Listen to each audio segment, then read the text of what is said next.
My name is Daniel Moore, and the day my life broke into 7 impossible pieces began at a flea market near the old river docks. I had come looking for something simple, a small gift for my 6-year-old son, Oliver. He loved fairy tales more than toys, dragons, witches, lost princes. He believed in all of them with a faith adults forget, the kind of faith that makes you look twice at shadows and believe wishes really can change the world. That's when I saw the book. It lay on a crooked table between rusted spoons and yellowed postcards. The cover was deep blue leather, cracked like dry earth after a long summer. No title, no author, just a symbol. A circle crossed by a silver key, slightly warm to the touch. "How much?" I asked. The old vendor smiled without showing his teeth. His eyes were pale and tired, like he had watched too many people walk away from things that mattered. "That book finds its owner.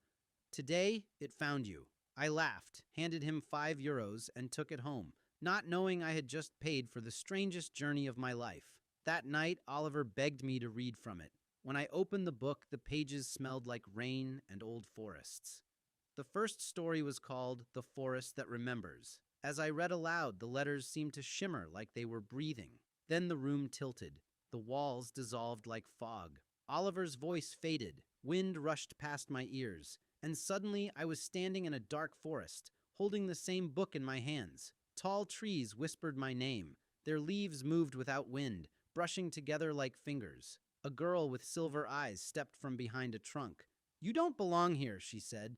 "But since you came through the book, you must finish the story." My heart hammered. "Where am I?" She bowed slightly. "Welcome to the first tale. I am Lyra, and you are now part of the book." Lyra led me through paths that moved when I wasn't looking. The forest was alive, not like animals, but like memory itself. Every tree held faces in its bark, laughing children, crying kings, forgotten lovers, soldiers who never returned home. "This forest remembers everyone who ever walked it," Lyra said. "But it traps those who try to change its ending." I told her about Oliver, about reading the book, about falling inside it, about my fear that he might wake up and not find me. She nodded. "Then you must survive each tale.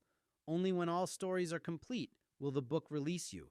The forest's curse was simple. A beast called the Hollow Stag hunted anyone who feared it.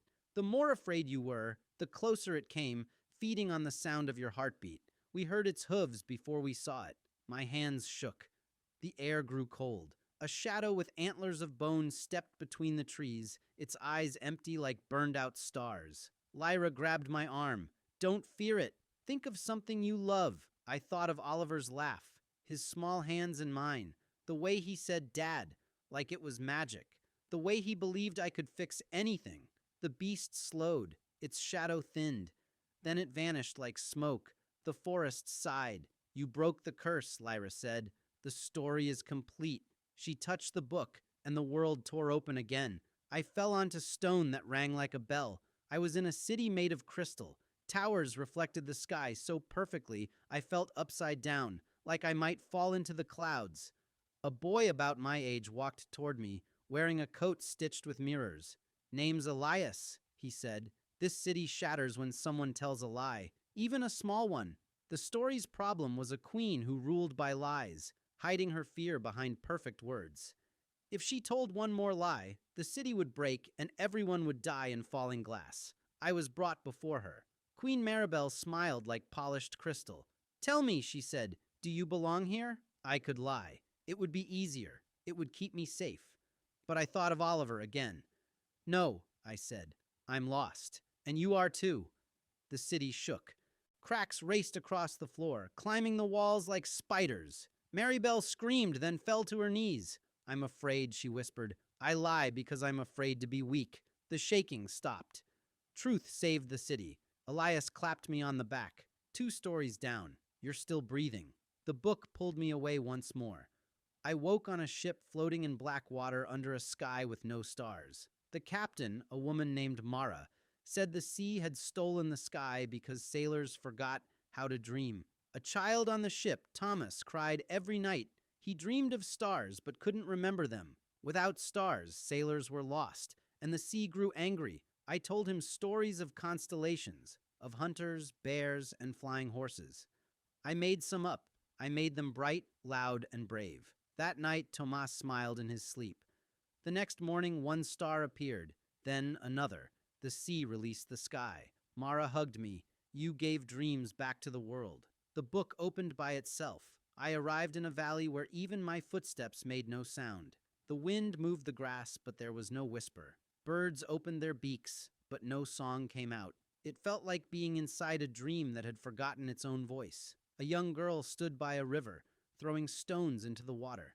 They made no splash. She noticed me and touched her throat, then shook her head. She wrote her name in the dirt. Hana.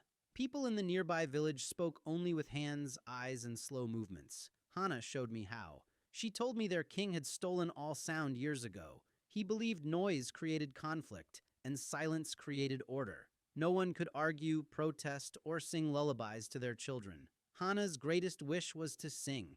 She had never heard music, but she felt it inside her chest like a trapped bird beating its wings. We traveled to the king's palace, a tall black tower that swallowed even light.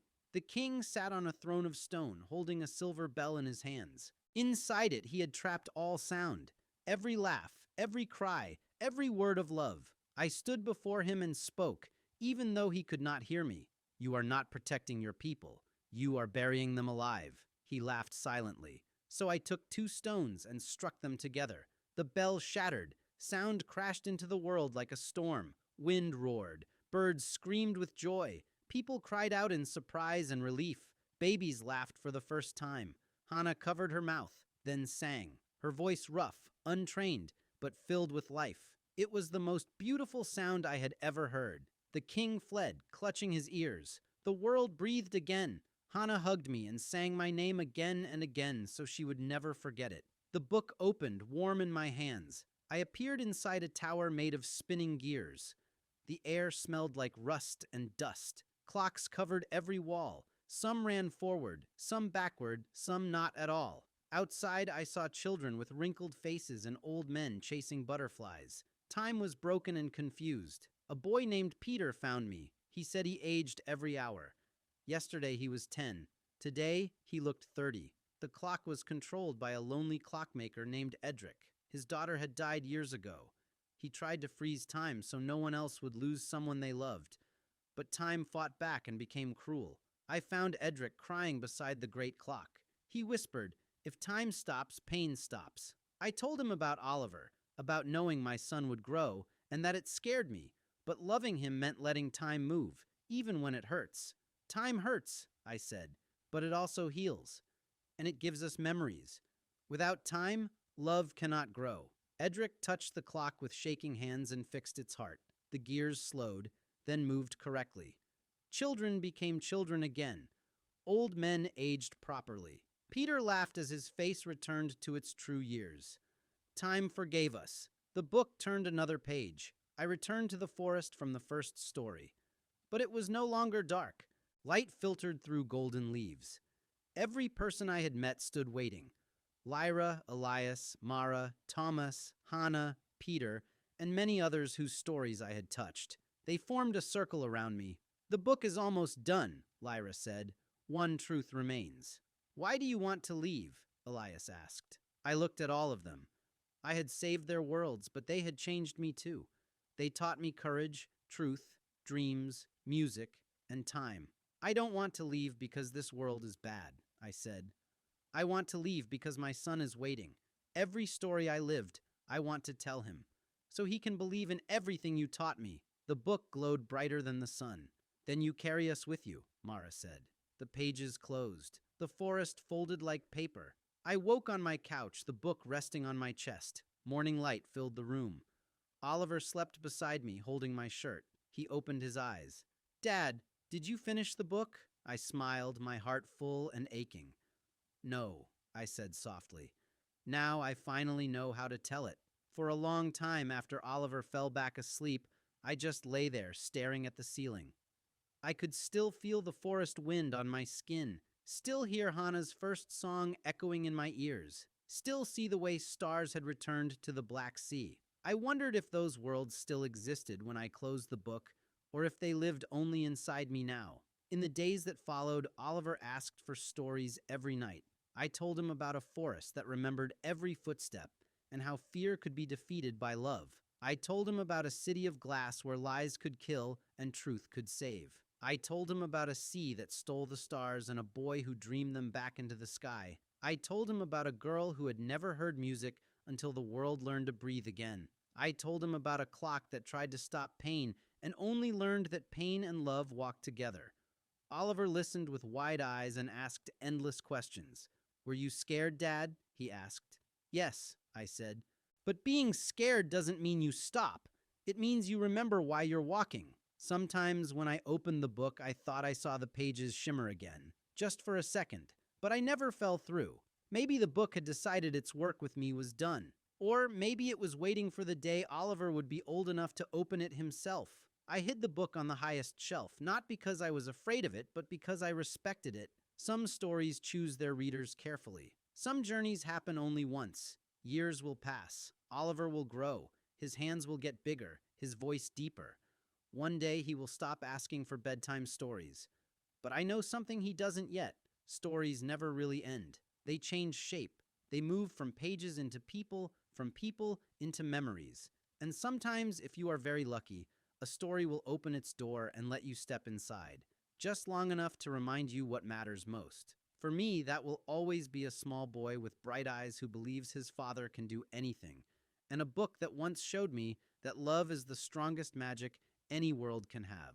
Sometimes I dream of the others, of Lyra walking through living trees, of Elias polishing cracked mirrors, of Mara steering her ship by newborn stars, of Hannah singing to children who have never known silence, of Peter running through fields where time finally feels kind. In my dreams, they look at me as if they know I am watching from another world. Maybe they dream of me too.